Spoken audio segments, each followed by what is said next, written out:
भोपाल से खबर सामने आई है, जहां पर मुख्यमंत्री डॉक्टर मोहन यादव ने देश की आजादी के लिए अपने प्राणों की आहुति देने वाले अमर शहीद भगत सिंह, सुखदेव और राजगुरु के बलिदान दिवस पर उन्हें विनम्र श्रद्धांजलि अर्पित की। मुख्यमंत्री डॉक्टर मोहन यादव ने कहा कि इन वीर सपूतों का बलिदान देश की आत्मा में बसा हुआ है और आने वाली पीढ़ियों को हमेशा राष्ट्रभक्ति और साहस की प्रेरणा देता रहेगा। आज का दिन हम सबके लिए सौभाग्य की बात है। हमारे स्वतंत्रता सेनानी रहे हैं, जिन्होंने अपनी अपने तरह से भूमिका अदा करते हुए देश की आजादी में बहुत बड़ा योगदान दिया। युवाओं के आदर्श रहे शहीद भगत सिंह, राजगुरु, सुखदेव, जिनने अपने आप को फांसी की शहादत दे करके युवाओं के लिए प्रेरणा पुंज बने। हम सबका खासकर आजादी के इस दौर में जब आजादी के दीवानों ने अपना सब कुछ बलिदान दिया है, भारत और भारत सहित पूरा युवा वर्ग सदैव इन बातों को याद रखेगा। हम ये भी न भूलें कि भगत सिंह ने अपने उस बलिदान में, घटना तो सबको सामने है, पार्लियामेंट में केवल प्रतीकात्मक रूप से घटना की थी, लेकिन उसमें कोई जनहानि नहीं हुई थी। लेकिन भारत की आज़ादी के प्रति ललक बताने के लिए, यहाँ की जवानी में जोश भरने के लिए अपने प्राणों की आहुति जिस प्रकार से पुष्प अर्पित करते हुए दी है, सदैव हम सब नतमस्तक रहेंगे, उनको स्मरण करेंगे। जीवन भर वो हम सबके आदर्श बने रहेंगे। हमारी शिक्षा नीति में भी हमने इस शहादत का उल्लेख किया है और सदैव भारतवर्ष उनके लिए उनकी इस बलिदान को स्मरण करेगा। 23 मार्च का दिन वाकई अद्भुत दिन है। अंग्रेजों की चूल्हे उस दिन हिल गई थी जिस दिन भगत सिंह जी ने अपना 2 साथियों के साथ, सुखदेव और राजगुरु के साथ बलिदान दिया था। आज का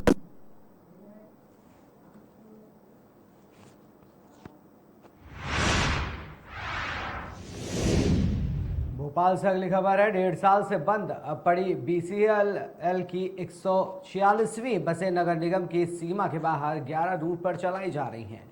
BCLL की 146 बसों का संचालन 1.5 साल से बंद है। इससे ग्रामीण यात्री परेशान हैं। केवल मंडीदीप तक ही 20 बसें चल रही हैं। वहीं नगर निगम अध्यक्ष सूर्यवंशी का कहना है कि लगभग 150 से 200 बसें और अभी ऑन रोड होना है। कुछ तकनीकी टेंडर प्रक्रिया में विलंब हुआ है निश्चित रूप से, और हमारी कोशिश है कि सभी बसें नागरिकों को सुविधा की दृष्टि से सड़कों पर चलें और उसके लिए हम संकल्पित हैं। इस बात का प्रयास किया जा रहा है कि बाकी सारी औपचारिकता अति शीघ्र पूरी हो जाए ताकि शहर की नागरिक यातायात सुविधा बेहतर रूप से संचालित हो सके। लगभग 150-200 बसें और अभी ऑन रोड होना है। कुछ तकनीकी टेंडर प्रक्रिया में विलंब हुआ है निश्चित रूप से, और हमारी कोशिश है कि BCCL की सभी बसें नागरिकों को सुविधा की दृष्टि से सड़कों पर चलें, और उसके लिए हम संकल्पित हैं। इस बात का प्रयास किया जा रहा है कि बाकी सारी औपचारिकताएं अति शीघ्र पूरी हो जाए ताकि शहर की नागरिक यातायात सुविधा बेहतर ढंग से संचालित हो सके। हम इलेक्ट्रिक बसों को भी यातायात सुविधा में जोड़ने का प्रयास कर रहे हैं, और निश्चित रूप से हम सबकी कोशिश यही है कि शहर का यातायात व्यवस्थित हो, पर्यावरण के अनुकूल हो, और इस दिशा में हम बेहतर ढंग से काम करने की ओर आगे बढ़ रहे हैं।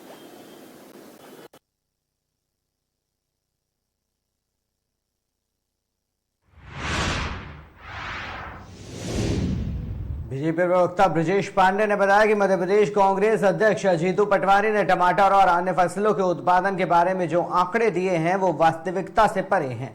चालू वित्तीय वर्ष में 31,94,702 मैट्रिक टन की बात की गई है, जबकि मध्य प्रदेश में 33,96,602 मैट्रिक टन उत्पादकता की बात कृषि विभाग ने जारी किया है।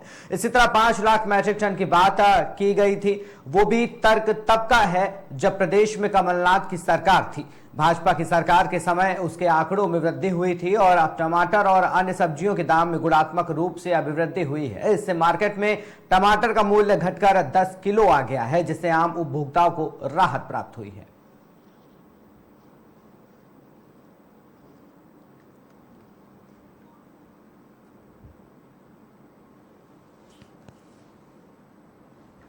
पार्टी और कांग्रेस पार्टी के प्रदेश अध्यक्ष जीतू पटवारी टमाटर के लिए हो रही है, उनकी फसल घाटे में जा रही है। देखिए, कांग्रेस पार्टी और कांग्रेस पार्टी के प्रदेश अध्यक्ष जीतू पटवारी जी सिर्फ मीडिया में सुर्खियों में बने रहने के लिए अक्सर इस तरह की बातें किया करते हैं। जमीनी सच्चाई ये है कि कांग्रेस पार्टी को पहले वास्तविक आंकड़ों पे जाना चाहिए था। जब ये अभी कुछ दिनों पहले जब टमाटर बाजार में 20 रुपये 40 रुपये किलो था, तब ये जीतू पटवारी कह रहे थे कि टमाटर की जो है पैदावार ऐसा क्या हो गया कि टमाटर जो है इसकी बिक्री इतनी ज़्यादा कर दिया सरकार ने। आज टमाटर अगर 10 रुपये किलो मिल रहा है उसमें भी उनको दिक्कत हो रही है। हम समझते हैं 50 लाख मीट्रिक टन की बात हो चाहे 14,050 हेक्टेयर की भूमि की बात हो, जो जीतू पटवारी जी ने कहा है, दोनों ही उनके आंकड़ों में विसंगतियाँ हैं। क्योंकि 2024 में 1,27,000 मीट्रिक टन की पैदावार हुई थी, तभी जीतू पटवारी जी का यही होना था। और जब 31,94,702 मीट्रिक टन की फसल पैदावार हुई है, तब भी यही उनकी बातें हैं। तो थोड़ा अध्ययन करके कांग्रेस को बोलना चाहिए। कांग्रेस के ऊपर ये बात बिल्कुल सही लगती है कि राजा बोला रात है, रानी बोली रात है, संतरी बोला रात है। अरे यह तो सुबह सुबह की बात है। अध्ययन करके रिसर्च करके अगर कोई आंकड़े प्रस्तुत करें तो समझ में आता है। कम से कम प्रदेश अध्यक्ष को या नेता प्रतिपक्ष को किसी विषय में बोलने के पहले अपने विशेषज्ञों से उस विषय में चर्चा करना चाहिए, तब जनता के बीच उसका प्रॉपर मैसेज जाता और जनता उस संदेश को ग्रहण करती है। क्योंकि इस देश का अन्नदाता किसान जो इस चीज से रूबरू है और इस देश का आम उपभोक्ता जो टमाटर प्याज लहसुन टमाटर जितनी चीजें हैं बाजार से सब्जी की चीजें खरीदता है, उसको पता है कि महंगाई की दर क्या है और इस सरकार ने महंगाई में कितना अच्छा कंट्रोल किया है।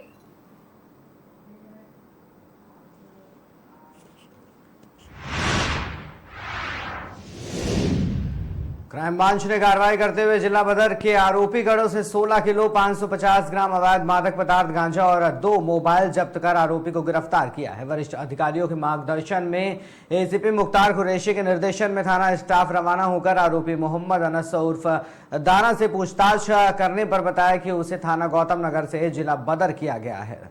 अनस उर्फ दाना आतन अपराधी होकर वर्ष 2014 से लगातार अपराध घटित करता आ रहा है, जिसका उल्लंघन करने पर उसे गिरफ्तार कर न्यायालय पेश कर जेल भेज दिया गया। सर, थाना क्राइम ब्रांच द्वारा एक जिला बाजार पे कार्रवाई करी है सर, क्या है पूरा मामला? देखिए, पुलिस कमिश्नर महोदय भोपाल श्री हरिनारायण चारी मिश्र द्वारा भोपाल में सभी प्रकार के अपराधियों पे कड़ा नियंत्रण रखने के संबंध में उनके विरुद्ध सख्त से सख्त वैधानिक कार्रवाई करने के संबंध में क्राइम ब्रांच को निर्देशित किया गया है। साथ ही साथ अवैध मादक पदार्थों की तस्करी की रोकथाम के संबंध में भी पुलिस कमिश्नर महोदय द्वारा निर्देशित किया गया है। इसी तारतम्य में क्राइम ब्रांच को अपने विश्वसनीय मुखबिर से ये सूचना प्राप्त हो रही थी। अनस दाना नाम का एक कुख्यात अपराधी, जिसको कि पुलिस कमिश्नर महोदय द्वारा अगस्त 2024 में 1 वर्ष की कालावधि के लिए जिला भोपाल तथा सीमावर्ती जिलों से जिला बदर किया गया था, उसका काफ़ी क्रिमिनल रिकॉर्ड है। उसकी मादक पदार्थों की तस्करी में लिप्त होने की सूचना मिल रही थी और मुखबिर की सूचना के आधार पर अनस दाना को तथा उसमें साथ में सहयोगी एक महिला को दबिश देकर क्राइम ब्रांच की टीम द्वारा रंगे हाथों अवैध मादक पदार्थ सहित गिरफ्तार किया गया है। आरोपी के पोजीशन से 6.5 किलो से अधिक अवैध मादक पदार्थ गांजा जब्त किया गया है। अनस दाना का क्रिमिनल रिकॉर्ड प्राप्त किया गया है और इस संबंध में थाना क्राइम ब्रांच में एक एनडीपीएस में एफआईआर दर्ज की गई है। साथ ही साथ 14 मध्य प्रदेश रासुका में पृथक से, जो कि उसके द्वारा जिला बदर आदेश का उल्लंघन करने पर एक अलग से प्रकरण दर्ज किया गया है। प्रारंभिक पूछताछ में आरोपियों द्वारा अवैध मादक पदार्थ उड़ीसा के मलकानगिरी जिले से लाना बताया गया है। इसमें आरोपी अनस दाना का पुलिस रिमांड लिया गया है, जिससे विस्तृत पूछताछ की जा रही है। पूछताछ में जो फैक्ट्स सामने आएंगे और अन्य लोग इसमें कौन कौन इन्वॉल्व हैं, उनके संबंध में विस्तृत अनुसंधान किया जा रहा है। सर, ये कौन सा क्षेत्र का जिला बाजार था? अनस दाना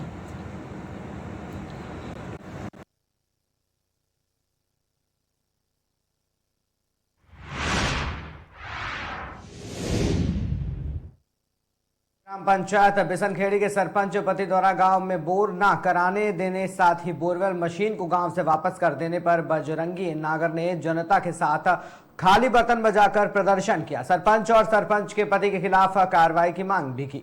सीहोर जिले के ग्राम बिसनखेड़ी के सरपंच पति के खिलाफ कार्रवाई कराने के लिए ग्राम के बजरंगी नागर ने ग्रामीण महिला पुरुषों के साथ जमकर बर्तन बजाए और सरपंच पति के खिलाफ नारे लगाए। नागर ने कहा कि विगत दिनों गांव में बोर कराने आए मशीन को सरपंच पति की हठधर्मता के चलते बोर नहीं करने दिया गया, जबकि 24 घंटे बोरवेल मशीन खड़ी रही। बजरंगी नागर बिसनखेड़ी हमारे गांव में बोर स्वीकृत हुआ था। वो सरपंच पति जितेंद्र तमोलिया जी ने नहीं लगने दिया। वो वहाँ पर हट जट के अड़ गया कि मैं यहाँ पर बोर नहीं लगाने दूंगा। वो पहले भी उसने अगले वर्ष से बोर आए मशीन आई थी, उसने उसके घर में लगा लिए गई और उसके मोटर भी बेच खाई। पाइप भी नहीं है वहाँ पर, पाइप भी मौके पे जांच करने वाली टीम गई थी, उन्होंने जांच भी की है। और हम मुख्यमंत्री जी के यहाँ भी गए थे, प्रभारी मंत्री जी के यहाँ भी गए थे, वहाँ भी हमने जांच के आवेदन दिए हैं, वहाँ से भी जांच गठित हुई है, मगर अभी तक कोई जांच नहीं हो पाई है। सरपंच के खिलाफ तत्काल कार्रवाई करने की कृपा करें। उन्होंने सोचा, मैं खुद आदिवासी महिला हूँ, जंगल पहाड़ में हम लोग नाले के गंदे पानी पीते थे, पर आज ये स्थिति है कि देश की यशस्वी प्रधानमंत्री जी की इच्छा शक्ति आज हर घर जल के लिए घोषित किए हैं, तो निश्चित ही वो थोड़ा बड़ा योजना है, तो थोड़ा टाइम तो लगेगा। और उसको लेकर के जिस तरीके से हमारे सिंगल विलेज स्कीम में आज 29,990 हमारी योजना चल रहे हैं, मैं आप लोगों को विश्वास दिलाती हूँ कि दिसंबर 25 तक 100% हमारे काम होंगे और जो जल जीवन मिशन के काम हैं वो हमारे 2027 तक लगातार हमारे यशस्वी प्रधानमंत्री जी के नेतृत्व में, हमारे यशस्वी मुख्यमंत्री जी के नेतृत्व में हम सब लोग आप लोगों के सहयोग से पूर्ण करेंगे। ये मैं आप लोगों को जल्दबाजी में घोषित कर दी थी मैडम, जल्दबाजी में घोषित कर दी, टंकी सूखा है, नल सूखा है, एक पूर्ण जल जो यदि ऐसा किए हैं आप लोग बताएं, उसकी जांच करा के और जो भी दोषी है उसके ऊपर हम कार्रवाई करेंगे। बजरंगी नागर बिसनखेड़ी हमारे गांव में बोर स्वीकृत हुआ था। वो सरपंच पति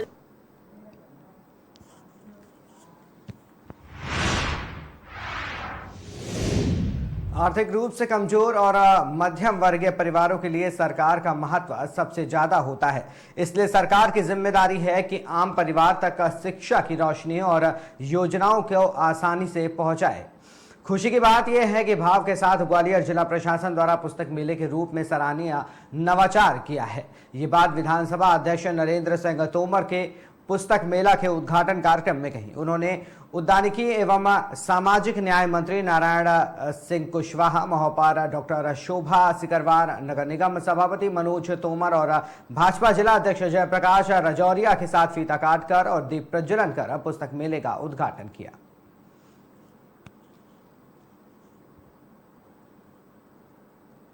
किस तरीके का पुस्तक मेला बहुत अच्छे स्तर का नवाचार है।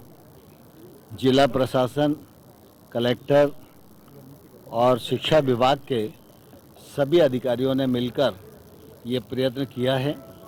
इससे निश्चित रूप से मध्यम और गरीब परिवार के बच्चों को उचित दामों पर किताबें पढ़ने के लिए मिल सकेंगी और पढ़ने से संबंधित अनेक सामग्रियां भी यहाँ रियायती दामों पर उपलब्ध हैं। यह प्रयत्न बहुत अच्छा है, इसकी मैं भूरी भूरी प्रशंसा करता हूँ और इसको हर साल आयोजित किया जाए, ऐसा मैं राज्य शासन को आग्रह करूँ। ये पुस्तक मेला इस उद्देश्य के साथ लगाया गया है कि जो नए एकेडमिक सेशन जब शुरू होते हैं तो ऐसा एक विषय कॉमनली सुनने में आता है न्यूज़पेपर्स के माध्यम से, अन्य सोर्सेज के माध्यम से, कि स्कूल्स फोर्स करते हैं पेरेंट्स को एक निश्चित दुकान से सामग्री लेने के लिए। इस भ्रांति को हमारे ज़िले में ना रहे, इसके लिए एक प्रयास किया गया और लगभग पिछले 1 महीने से हम इसमें बहुत सारी एक्सरसाइज कर रहे हैं। हमने सर्वप्रथम स्कूल्स के साथ में बैठक करी और ये प्लान आउट करा कि किस प्रकार से वो टाइमली बुक्स की लिस्ट पब्लिक डोमेन में डालें। नंबर 2, हम लोगों ने जो हमारे शहर के वेंडर्स हैं उनके साथ में बैठक करी, उनकी क्या सोच है इसके बारे में। तो निश्चित रूप से ये चैलेंजिंग रहा सब लोगों को एक प्लेटफॉर्म पे लाना, लेकिन सभी लोगों ने इसमें वास्तव में सहयोग भी किया है और आज इस मेले का ऑर्गेनाइजेशन हम लोग यहाँ कर पाए हैं। और इसकी पूरी प्रेरणा आप देखेंगे लास्ट ईयर भी माननीय मुख्यमंत्री जी ने स्पष्ट किया था कि स्कूल्स के समय जब नए स्कूल खुलते हैं तो उस सेशन के समय पेरेंट्स को बच्चों को बुक्स कॉमनली एक ओपन मार्केट से मिल सके, ऐसा प्रयास हम लोगों को करना चाहिए। उसी की डायरेक्शन में ये स्टेप है। एडवाइजरी जो होती है कि 5 दुकानों में होना है, उस तरीके को भी लागू रखा जाएगा जी। हमारा जो मध्य प्रदेश में जो प्राइवेट स्कूल्स को गवर्न करने वाले नियम हैं, उसके नियमों के तहत जो स्कूल्स हैं उनको मिनिमम 3 वेंडर्स की जानकारी बतानी होती है कि हमारी बुक XYZ शॉप्स पर अवेलेबल होंगी, तो उसी का पालन भी कराया जा रहा है। थोड़ा सा एक मिसिंग आ रहा है, जैसे कि 5% की छूट तो मिल रही है, लेकिन अभिभावकों को अभी हमने बात की तो उनका कहना 10% की किताब भी महंगी हो गई है। ऐसे में क्या आप आगे पूरी चर्चा करिए तो बहुत छूट मिलेगी। देखिए, जिस डिस्काउंट पर शॉप्स में बुक्स उपलब्ध होती थी उसके ओवर एंड अबव जो व्यापारी हैं उन लोगों ने इस बार बुक्स पे 5%, स्टेशनरी पे 10% और यूनिफॉर्म्स पे 5% करा है। और मुझे लगता है एक अच्छा पहल है वेंडर्स की तरफ से, इसको हम भी उनको अप्रिशिएट करते हैं। और मुझे लगता है कि अब साल इसमें और चीज़ों में एडिशन होगा, कुछ और अच्छा भी होगा।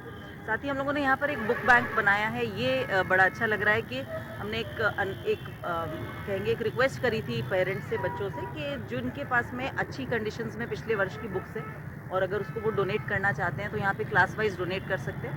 और उनके सम्मान स्वरूप हम उनको एक लेटर ऑफ अप्रिसिएशन, एक धन्यवाद पत्र जिला प्रशासन की तरफ से दे रहे हैं। और आज ही बहुत सारी बुक्स हमारे पास आ गई है। प्रयास है कि इनको हम उन स्कूल्स में भेजेंगे और जो कम आय वर्ग वाले बच्चे हैं उनको निःशुल्क ये सभी बुक्स मिल जाएंगी। कई वेंडर्स अभी आए नहीं है तो उनको मोटिवेट करने के लिए, उनको संदेश भेजने के लिए यहाँ आए। मेरे ख्याल से हमारे पास और जगह बची नहीं है, पूरा रजिस्ट्रेशन है, कंप्लीट है और लगभग जो मेजर हैं अपने ज़िले के सभी लोग हैं। अच्छा, जो सामने बैंक है, जो लोग डोनेट कर रहे हैं वो काफ़ी अप्रिशिएट कर रहे हैं इसको, तो इसको और प्रचार प्रसार करने के लिए, प्रमोट करने के लिए हम लोग बहुत बार बात करते हैं रीयूज़ की, ये उसी की तरह की एक पहल है। आप सभी देखते होंगे कि स्पेशली छोटी क्लासेस की जो बुक्स है वो लगभग अगले वर्ष उनको रीसेल भी करना पड़ता है, कोई उसका बहुत यूटिलिटी नहीं रहती है। तो इसके माध्यम से किसी के काम आ जाएगी तो बहुत एनवायरनमेंट फ्रेंडली है और फैमिलीज की पॉकेट फ्रेंडली है। एक सवाल था,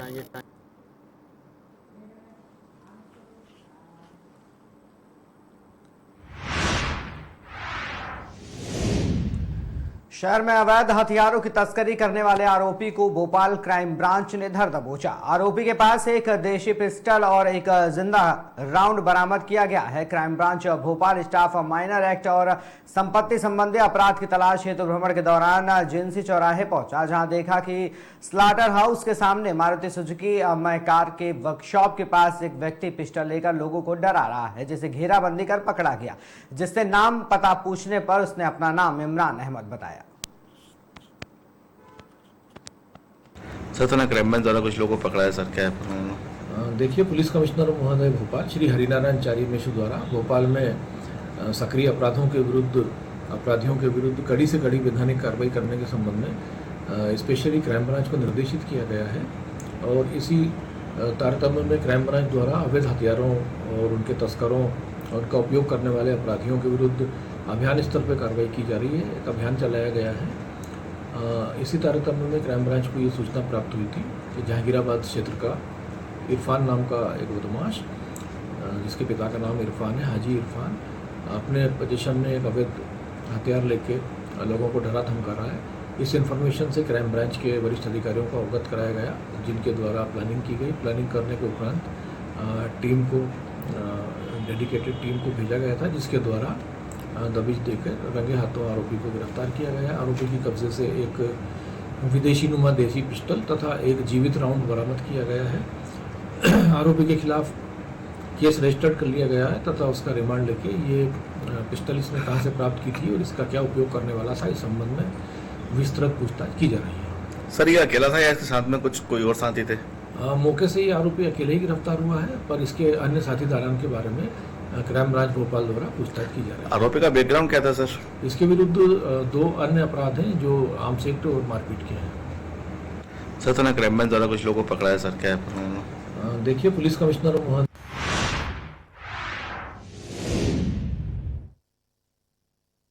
फिर से बदलाव देखने को मिला है, जहां पिछले 2-3 दिनों से हो रही बूंदाबांदी बारिश से निजात देखने को मिली है।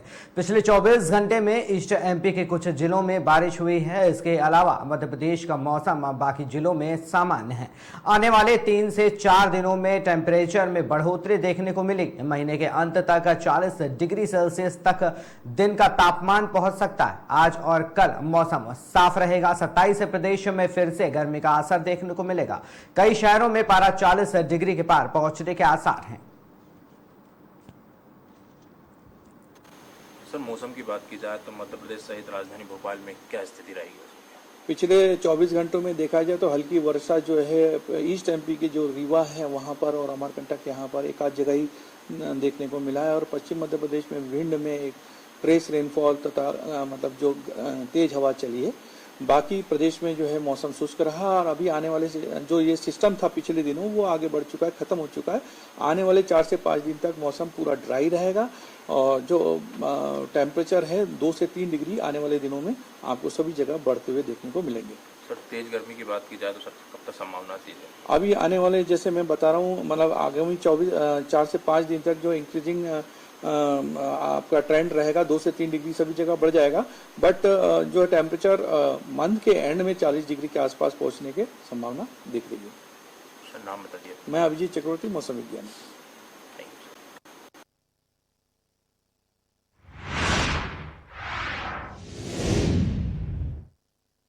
भाजपा प्रदेश अध्यक्ष विष्णुदत्त शर्मा, प्रदेश संगठन महामंत्री हितानंद, बिहार शासन के मंत्री राजू कुमार सिंह और बिहार के वरिष्ठ नेता सत्यपाल नरोत्तम ने रविवार को भाजपा प्रदेश कार्यालय में बिहार दिवस के उपलक्ष्य में आयोजित एक भारत श्रेष्ठ भारत स्नेह मिलन सम्मेलन का दीप प्रज्वलित कर शुभारंभ किया।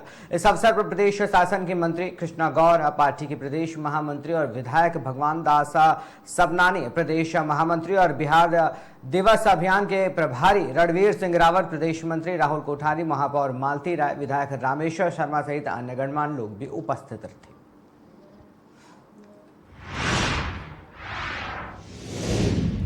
वहीं देवास हाट पिपलिया में पत्रकार साथियों द्वारा होली मिलन समारोह का आयोजन किया गया। इस अवसर पर प्रिंट एवं इलेक्ट्रॉनिक मीडिया के साथियों ने परंपरा रंग गुलाल लगाते हुए परस्पर सहयोग की भावना के साथ अपने अपने क्षेत्र में सक्रिय रहने का संकल्प व्यक्त किया। इस मिलन समारोह में विशेष रूप से वर्तमान संदर्भों में पत्रकारिता धर्म के उत्तरदायित्व पर भी गंभीर चर्चा हुई।